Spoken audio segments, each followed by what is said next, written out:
ভোটের আগের রাত্রে গোপনে চোরের মতো পায়খানা খাইছো টাকার নামে, লজ্জা লাগে নাই?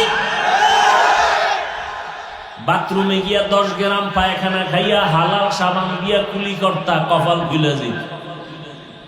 কিন্তু যারা ভোটের আগে টাকা খাইছো চোরের মতো গোপনে, তোমাদের জাহান্নামের আগুন ছাড়া এই গন্ধ যাবে না।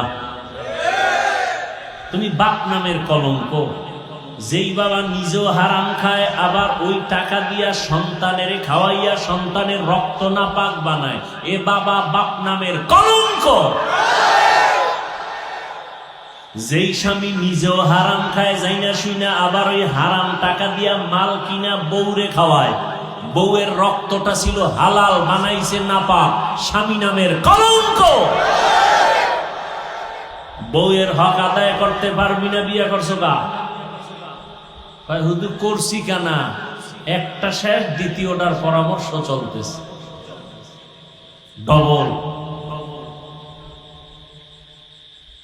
আল্লাহ হেদায়েত দান করুন।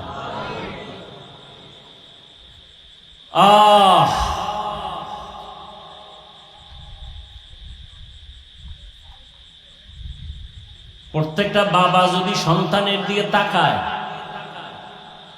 সন্তানের দিকে তাকায় চিন্তা করে, ওই বাবা নিজের বউয়ের হক আদায় করতে পারে না, এক বউয়ের সন্তানের হক আদায় করতে পারে না, আর এক বউয়েরটা করবে কেমনে?